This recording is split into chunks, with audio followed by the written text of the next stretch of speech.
Got a word from our sponsor, Manscaped. They're the leaders in below the belt male grooming. They're the best there is, the best there was, the best there ever will be. The Lawnmower 4.0 is still undefeated to this day. Nobody has beaten it. Ceramic blades, advanced skin safe technology to help cut down on those grooming accidents. It is waterproof so you can shave in the shower, and it has an LED light so you can shave in the dark in the shower. But do not get out of that shower because we have package deals for you, man. In case you're a fan of package deals, Manscaped has the performance package, right? Now, in the performance package, it comes with the Lawnmower 4.0. It comes with the Weed Whacker, which is a nose and ear hair trimmer, right? So you shave up your man parts, then you hit your nose, then you hit your ears. Well, what else comes with that performance package? You got ball toner, you got ball deodorant. Bro, Manscaped even comes with complimentary Manscaped boxers. I have graduated them to my lucky draws. And if you act now, you get a Manscaped travel shed bag to keep all of your goodies in. Listen, this is what I want to do. I want to save y'all some money. Voch says this. Go to manscaped.com. Get everything over there.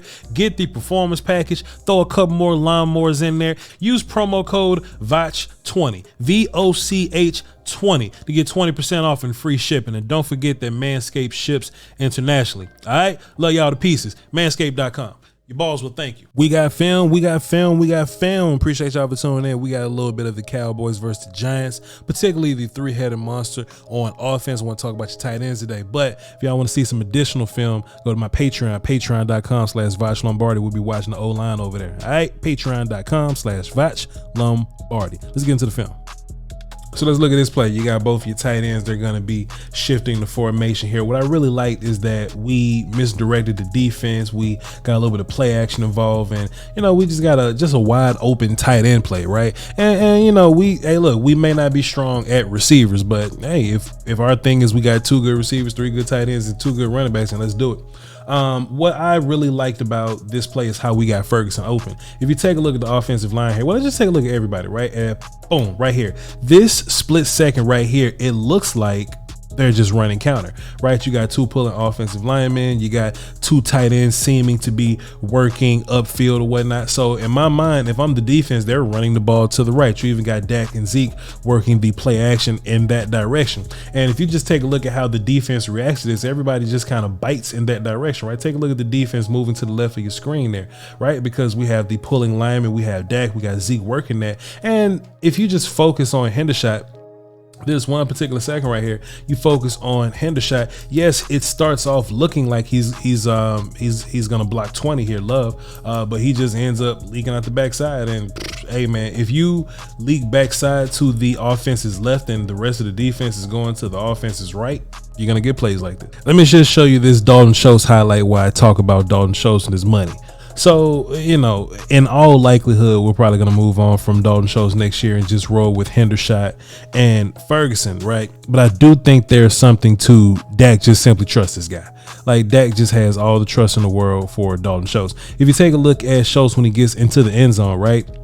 Like, Dak just has a feel for him. And this isn't the first time we've seen, Dak have, perfect placement of the football for Dalton Schultz. You know what I mean? Like he just has this thing that he just trusts him, right? And I don't even think that Dak fully trusts CeeDee Lamb in that way, because there's some routes that Dak won't throw at him. We shouldn't be throwing over the middle with, Lamb and things like that. But I don't think that there's any route that Schultz runs for the most part that Dak doesn't feel comfortable throwing to him. And I'm not ready to put Schultz is like a super hands guy, like as a Jason Witten type hands dude. But if Dak knows exactly where to throw the ball, and if Schultz just find it catchable every single time, then I can't complain. And we really got to have a conversation in the offseason. How about this fun ass play? And look, how often do we see this? How often do we see the quick sweep to the tight end, right? And I guess Ferguson would be the fastest of our, tight ends of our tight end group. But, he would be the guy that is the runner, I would say. But I'm kind of a fan of this, man. Just these quick action, quick motion, outside sweep to tight ends. Right now, will I go around doing this with Ferguson and Schultz? Nah. Why? Because I'd rather be doing this with CeeDee Lamb or Tony Pollard or Kevontae Turpin. So that's just that. But also another thing that I thought was impressive about this block or just this play was take a look at your two tight ends on the outside, Sean McEwen. I'm not going to include Sean McEwen as one of the heads on the headed monster, but Sean McEwen and Dalton Schultz got two good blocks to the outside. Schultz is going to hook and turn the hips just to kind of set that edge there, and Sean McEwen is going to be leading to the outside. Fantastic blocks to the outside by Sean McEwen, and Hendershot gets to walk in. Since we're talking about blocks, I just wanted to take a look at this Zeke run here. Of course, this was your offensive line. And if you want to see me break down offensive line in full, come on to patreon.com/Voch Lombardi. But a fantastic block front side by Schultz. Good blocks backside by Ferguson and Sean McEwen. Again, I would not add Sean McEwen as a part of the headed monster, but when he is in as a blocking tight end or even as a fullback, because all these tight ends get reps at fullback also. But you know, whenever they're in the game and whenever they ask them to block somebody, they block them. So this lets me further understand that, hey, this could be tight end by committee because we just trust all these dudes. But Dak trusts Schultz a little more than the rest of them. And then one last play. There's not going to be an elaborate breakdown here, but, you know, you guys come for some of the highlights. And, you know, we don't really do highlights here. We really watch the film, but I'll oblige you. You want to see Jake Ferguson jumping over dudes. Here we go. Whoop! Jake Ferguson jumping over dudes. All right. So with that being said, though, man, I do think that it's impressive how we use these tight ends.